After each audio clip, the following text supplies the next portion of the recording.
What's going on, guys? This is Fusion from Rap Nexus. After diving into the depth of Slim Shady, I have some thoughts on how it stacks up against Eminem's previous work. Let's break down what worked, what didn't, and where this album fits in his overall discography. So I thought Renaissance was a really good way to start the album. The way he brought back the Slim Shady voice throughout the album is really cool, and you get that right at the beginning with this track. I'm guessing it is with AI or something, but it does work for me in a way that I think Eminem was using it to tell a story where he finally kills this character off that's been such a massive part of his life and his success. But of course, first he really does take over for the first half of the album, where he's taking shots at fans saying that they just kind of look for something wrong with every album dropped and will hate no matter what you do.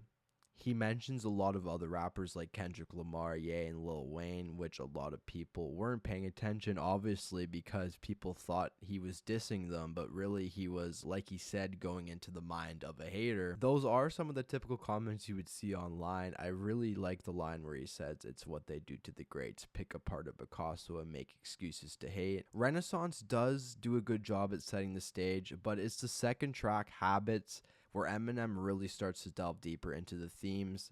The flow and the production are good. Personally, it's not my favorite on the album. I still enjoyed it. At this point of the album, this is where the offensive lines really start to pick up. Obviously, this is where Slim Shady is taking over and trying to do anything he can to get himself canceled. This song really did give me encore vibes and brought me back. I like it personally. I have to be honest, though. The only thing that threw me off was the production didn't really match the vibes of the rest of the album. You can kind of tell it was just a throwaway track for Encore. I think maybe putting it out as a bonus track would have been a better placement. I do love that Eminem gave that to his fans, and the Christopher Reeve's voice is also great. It just contributes to something that I think this album does a really good job at, kind of like his other albums, which I do want to talk about later on. The next track, Evil, has really good dark production. I can already tell that some people are going to be mixed on it, but I really like it. I think it fits really well with the beat. Dre produced Lucifer and Antichrist, both really good songs. I prefer Antichrist. I just love the beat with the hypnotic synth loop and the flow Eminem uses throughout the song. I mean, the beginning of that song might be one of my favorite flows on the whole album. And the mix between the Shady voice and the Eminem voice really works on that track.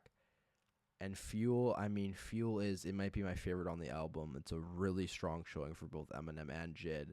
Just a really high energy beat. I think it was perfect for this track. It has kind of this distorted guitar riff melody. Both of them killed it, and I just think Jid sounded really good on this beat. It's probably one of the best beats on the album, in my opinion. Guilty Conscience 2. So this is where we see Eminem and Shady really going back and forth, and we can see Eminem express guilt and remorse for the lines he said, but Shady kind of takes over and is telling Eminem to embrace his darker side, telling him that all this stuff, all this dark stuff you're saying is so bad, brought you success, it brought you all this good stuff that you have. It's a good display of someone battling their inner demons, and there's a lot of funny lines, although I don't think it's on the same level as the first Guilty Conscience storytelling wise. Over time, it probably will grow on me. I will say the production is solid. It does a good job at making you feel like there's sort of this tension slowly growing. I do want to talk about the last track on the album. So Somebody Save Me is another very emotional track featuring Jelly Roll, and is a remix of Jelly Roll's song, obviously. I liked it. I thought it was emotional and well done. If you know the story behind Jelly Roll and that song, the collaboration does make a lot of sense. I will say I was disappointed that it was the closing track. I didn't think it was the best choice, especially since I think it kind of got overshadowed by Temporary, which I am going to be talking about. I just think Temporary was the better overall track. But moving on, other than those small criticisms and a few lines I didn't like that seemed to be sort of sprinkled throughout Eminem's latest project since Revival, I can't ignore the fact that I just hear some lines that I'm not a fan of, like something about that Brian from Family Guy line. I want to move on to talking about the positives, because one thing that I think this album did a fantastic job at is making you feel all sorts of emotions. I'm not saying it's close to these albums at all. These are some of my personal favorites that no albums will probably ever touch.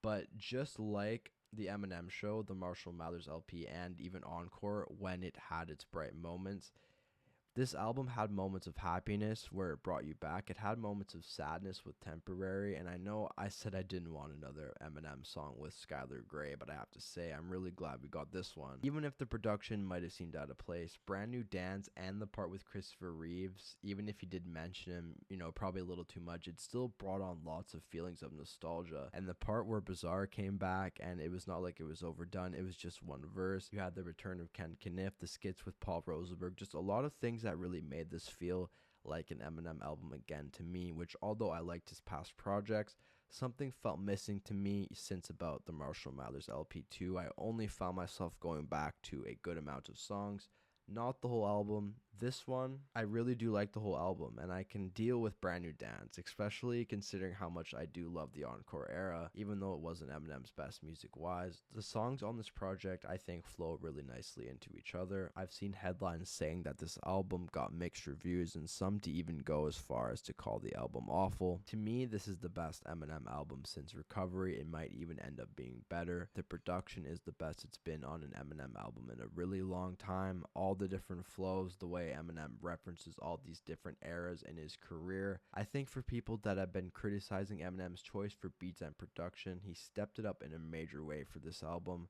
I seriously think Eminem deserves credit for this one. This is a really solid album, and I actually like this a lot more as a whole album than I do Music to Be Murdered By and his two previous projects. But yeah, to me, this is the best Eminem album easily since Recovery. It might even end up being better. So guys, those were my initial thoughts on the death of Slim Shady. I probably will release another video later on just talking about it more in depth, but I did just want to get my thoughts out there. If there's any other album you want me to review or just another video you want me to make sure to leave it down in the comments below. I'll talk to you guys in the next video. Peace out.